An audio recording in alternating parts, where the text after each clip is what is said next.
अस्सलाम वालेकुम जी। हमने मैथ की केमिस्ट्री का पहले चैप्टर स्टार्ट किया था, फंडामेंटल ऑफ केमिस्ट्री। कल हमने उसका इंट्रोडक्शन देखा था, आज हम उसकी ब्रांचेस डिस्कस करेंगे।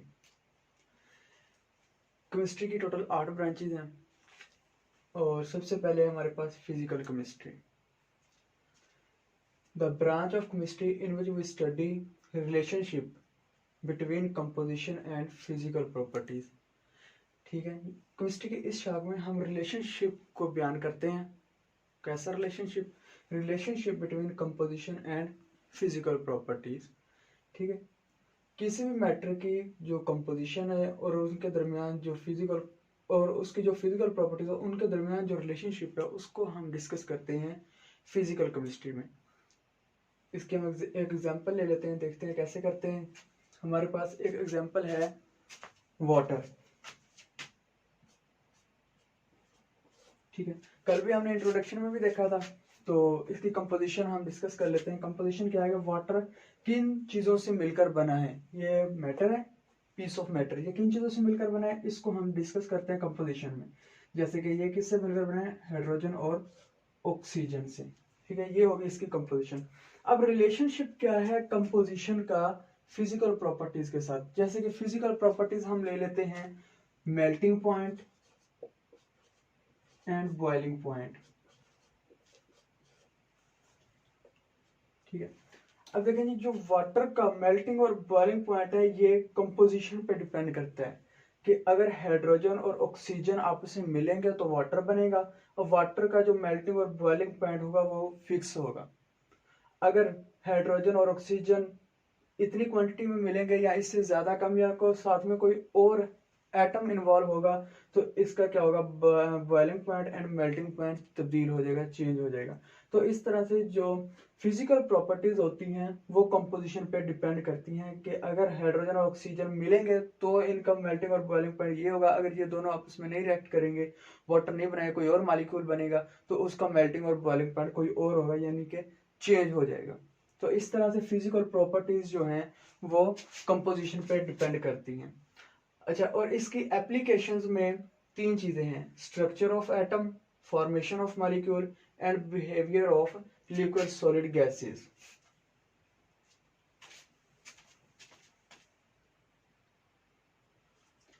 ठीक है, इसमें ये हम डिस्कस कर लेते हैं स्ट्रक्चर ऑफ एटम से क्या मुराद है। Structure of atom, let's suppose ये हमारे पास क्या है जी, एक एटम है, इसके सेंटर में न्यूक्लियस है और बाहर इसके शेल्स हैं। शेल्स को डिस्कस करने से पहले हम इसके देख लेते हैं कुछ सब एटॉमिक पार्टिकल्स। इसमें 3 सब एटॉमिक पार्टिकल्स पाए जाते हैं: प्रोटॉन,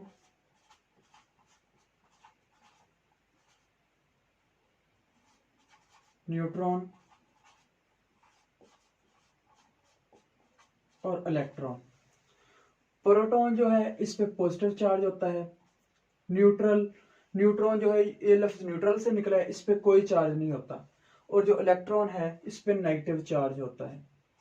ठीक है, अब एक एटम के अंदर ये तीनों सब एटॉमिक पार्टिकल्स पाए जाते हैं। कहाँ कहाँ पाए जाते हैं ये देख लेते हैं। जो हमारे पास प्रोटॉन और न्यूट्रॉन होते हैं ये हमारे पास न्यूक्लियस में पाए जाते हैं। ठीक है, प्रोटॉन और न्यूट्रॉन हमारे पास न्यूक्लियस में पाए जाते हैं। क्योंकि प्रोटॉन पे पॉजिटिव चार्ज है और न्यूट्रॉन पे कोई भी चार्ज नहीं है, इसलिए जो न्यूक्लियस पे चार्ज शो होता है वो पॉजिटिव शो होता है। न्यूक्लियस पे जो चार्ज होता है वो पॉजिटिव होता है। और जो इलेक्ट्रॉन्स होते हैं वो इस न्यूक्लियस के गिर्द जो शेल हैं इनमें पाए जाते हैं। ठीक है, अच्छा यहाँ पे एक और बात कि जितने नंबर ऑफ प्रोटॉन होते हैं उतने ही नंबर ऑफ इलेक्ट्रॉन होते हैं। यानी जितने नंबर ऑफ हमारे पास एक एटम में नंबर ऑफ प्रोटॉन होंगे उतने ही नंबर ऑफ इलेक्ट्रॉन होंगे। बाज दफा ऐसा नहीं होता, ऑलमोस्ट नहीं होता। क्यों? इसकी वजह यह है कि जब हम एसोटॉप्स की बात करते हैं तो एसोटॉप्स में इनके जो एसोटॉप्स होते हैं कार्बन 12, 13, इस तरह से एसोटॉप्स चेंज होते हैं, तो इसमें कार्बन और प्रोटॉन, इलेक्ट्रॉन और प्रोटॉन चेंज हो, तब्दील हो जाते हैं। लेकिन ज्यादातर ऐसा होता है कि ये दोनों की नंबरिंग सेम होती है तो ये सेम एक ही अमाउंट में, उतनी ही अमाउंट में प्रोटॉन होते हैं, उतनी ही अमाउंट में इलेक्ट्रॉन होते हैं। तो ये दोनों एक दूसरे के इफेक्ट को कैंसिल कर देते हैं, जिसकी वजह से इस एटम पे जो चार्ज होता है वो कोई नहीं होता, ये एटम न्यूट्रल होता है। इस पे कोई चार्ज नहीं होता, क्योंकि प्रोटॉन और इलेक्ट्रॉन एक दूसरे के इफेक्ट को कैंसिल कर देते हैं, तो लिहाजा इस पे कोई चार्ज नहीं होता, ये न्यूट्रल होता है। ठीक है जी, चलिए आगे हम देखते हैं नेक्स्ट। ये हमारे पास थी फिजिकल केमिस्ट्री। आगे है हमारे पास organic chemistry. Organic chemistry branch of chemistry in which we discuss study about organic compounds, hydrocarbons and their derivative. ठीक है, अब ऑर्गेनिक कंपाउंड्स को हम कोवलेंट कंपाउंड ऑफ कार्बन भी कहते हैं, यानी कार्बन के जो कोवलेंट कंपाउंड वो भी ऑर्गेनिक कंपाउंड कहलाते हैं। अच्छा, क्वेश्चन ये है कि ऑर्गेनिक कंपाउंड किसे कहते हैं, क्या जरूरी है।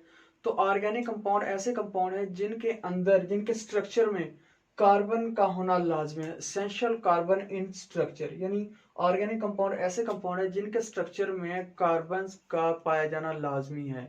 जैसे कि हमारे पास एग्जांपल है एसिटिक एसिड। कार्बन के अलावा और भी एटम्स होते हैं, लेकिन कार्बन लाजमी तौर पर उसके अंदर पाया जाना चाहिए। जैसे कि एसिटिक एसिड है CH3 bond C double bond और बॉन्ड OH, देखिए इसमें क्या है जी, कार्बन पाया जाता है। इसी तरह से हमारे पास हाइड्रोकार्बन है। अब हाइड्रोकार्बन जो है ये बेसिकली ऑर्गेनिक कंपाउंड की कैटेगरी में से है, ये ऑर्गेनिक कंपाउंड की कैटेगरी है हमारे पास। जैसे कि हाइड्रोकार्बन शो ही कर रहा है कि हाइड्रोजन और कार्बन से मिलकर बने होते हैं ये कंपाउंड। ठीक है, जैसे कि हाइड्रोकार्बन हाइड्रोजन और प्लस कंपाउंड होते हैं, इनके अलावा और कोई एटम इनमें मौजूद नहीं होता। अगर मौजूद हो जाए तो फिर वो हाइड्रोकार्बन नहीं होते। हाइड्रोकार्बन में सिर्फ हाइड्रोजन और कार्बन पाए जाते हैं। जैसे कि और इनमें हमारे पास तीन तरह के हाइड्रोकार्बन होते हैं, अल्कीन, ठीक है, अल्केन, अल्कीन्स और अल्काइंस। ठीक है, जो अल्केन होते हैं हमारे पास CH4 मीथेन, जो अल्कीन्स होते हैं वो H2C डबल बॉन्ड CH2, और अल्काइंस होते हैं वो HC ट्रिपल बॉन्ड CH। ये हमारे पास तीन हाइड्रोकार्बन है। देखिए अब इसमें सिर्फ कार्बन और हाइड्रोजन मौजूद है, इनके अलावा और कोई एटम नहीं पाया जाता। इसमें भी अल्कीन्स में भी हाइड्रोजन और कार्बन है, और अल्काइन में भी हाइड्रोजन और कार्बन है। हाँ, इनके दरमियान जो डिफरेंस है वो बॉन्ड्स का पाया जाता है। जो अल्केन्स के दरमियान बॉन्ड है एटम्स के दरमियान वो सिंगल बॉन्ड है, अल्कीन्स के दरमियान डबल बॉन्ड है, और अल्केन्स के दरमियान, अल्काइंस के दरमियान जो है वो ट्रिपल बॉन्ड है। यानी कि ये इनके फंक्शनल ग्रुप हैं, और इन्हीं फंक्शनल ग्रुप की बना पर इनके जो दरमियान डिफरेंस है वो क्रिएट किया जाता है। ठीक है, अब हमारे पास जो मीथेन है इसके दरमियान, इसके कार्बन और हाइड्रोजन के दरमियान सिंगल बॉन्ड है। जैसे कि ये मीथेन का हमारे पास क्या है, फार्मूला है, इसको हम मीथेन कहते हैं। ये हमारे पास घरों में इस्तेमाल होती है, एज अ सुई गैस के तौर पर हम इस्तेमाल करते हैं, इसको मीथेन कहते हैं। ठीक है, हमारे पास ऑर्गेनिक कंपाउंड की बात है, हाइड्रोकार्बन। अब हमारे पास पीछे कहते हैं एंड देयर डेरिवेटिव्स। डेरिवेटिव का क्या मतलब है कि जो ड्राइव होते हैं, किससे ड्राइव होते हैं, डेरिवेटिव ड्राइव फ्रॉम हाइड्रोकार्बन और ऑर्गेनिक कंपाउंड, जिनको हम ड्राइव करते हैं हाइड्रोकार्बन से या फिर ऑर्गेनिक कंपाउंड से। इनसे जो हमारे पास जो न्यू कंपाउंड एटम हासिल होते हैं उनको हम कहते हैं डेरिवेटिव कहते हैं। ठीक है, डिराइव फ्रॉम हाइड्रोकार्बन और ऑर्गेनिक कंपाउंड। एग्जांपल ले लेते हैं, जैसे कि हमारे पास अमोनिया है Na3। ठीक है, इसके जो वैलेंस शेल में 5 इलेक्ट्रॉन होते हैं, 2 लोन पेयर, 1 लोन पेयर, और 3 जो होते हैं फ्री इलेक्ट्रॉन होते हैं, अनपेयर। तो ये अनपेयर क्या करते हैं, हाइड्रोजन के साथ एक एक बॉन्ड बना लेते हैं। अब मिथाइल, हमारे पास एक ग्रुप है मिथाइल।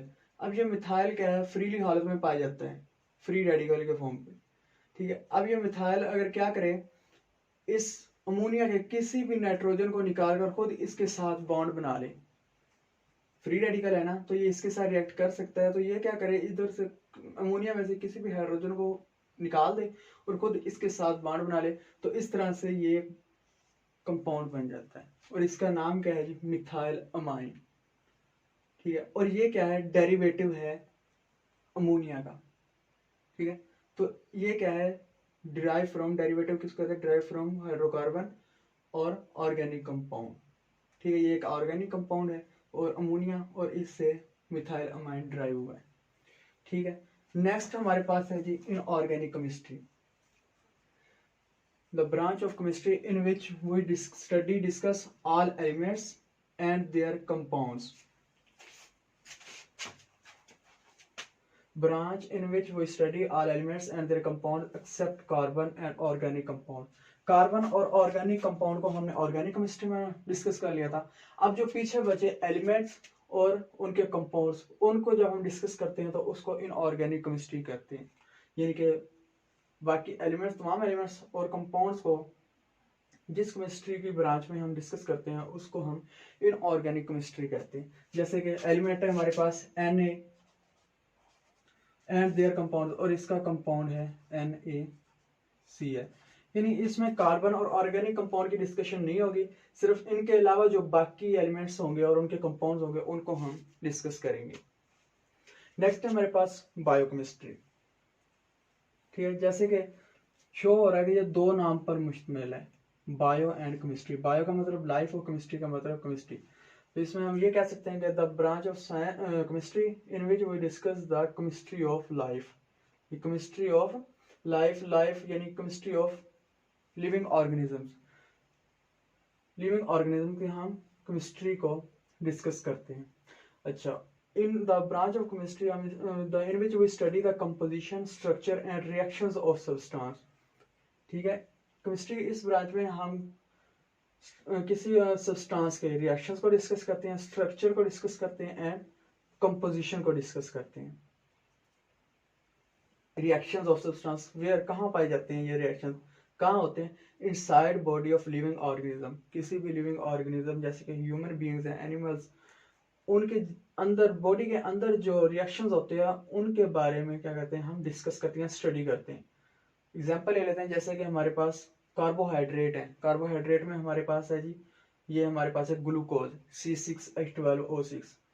ये हमारे पास क्या है जी, एक कंपाउंड है। देख लेते हैं इसकी कंपोजिशन क्या होगी जी। ये एक कार्बन, एक हाइड्रोजन और ऑक्सीजन से मिलकर बना है। यानी इसमें ये तीन एटम से मिलकर बना है, कार्बन, हाइड्रोजन और ऑक्सीजन। ये इसकी क्या है, कंपोजिशन है। अब ये इसके स्ट्रक्चर क्या होगा, कार्बन कितने हैं, 6 हैं, हाइड्रोजन 12 हैं, ऑक्सीजन 6 है। यानी कि ये इस तरह से तीनों आपस में मिले हैं और इन्होंने क्या बनाया है, ग्लूकोज बनाया। ये इसका स्ट्रक्चर है। अब इसके रिएक्शंस और सब्सटेंस, बॉडी के अंदर अब इसका रिएक्शन क्या होगा। अब जैसे ये हमने फूड के साथ, फूड हमने खुराक खाई, तो हमने आफ्टर इनटेक, खाने के बाद अब हमारी बॉडी में क्या होगा, इसका मेटाबॉलिज्म होगा, कैटाबॉलिज्म, एनाबॉलिज्म होगा। ठीक है, उसके नतीजे में क्या बनेगी, हमारे एनर्जी मिलेगी। ठीक है, उसके नतीजे में हमें एनर्जी मिलेगी और साथ में क्या, उसके नतीजे में हमें एटीपी मिलेगी। एटीपी किसों को कहते हैं, एडिनोसिन ट्राइफॉस्फेट, और ये एज अ एनर्जी के तौर पर हम यूज करते हैं।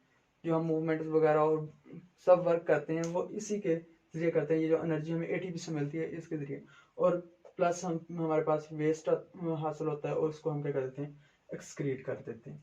तो इस तरह से हम बायोकेमिस्ट्री में ये सब चीजें डिस्कस करते हैं।